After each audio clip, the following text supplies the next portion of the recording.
In today's video, I'm going to show you how to create group chat on Instagram. So first, head over to App Store if you're on the iPhone, or Google Play Store if you're on the Android.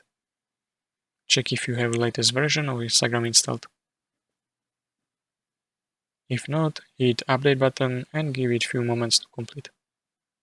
Once you update the app, tap on Open to launch Instagram on your device. Swipe to open Messages or Direct Messages section within the app. To create group chat, simply tap on the icon, usually located in the top right corner. Now enter name or Instagram username of people you want to add to your group chat. You can select friends or family members from your contacts.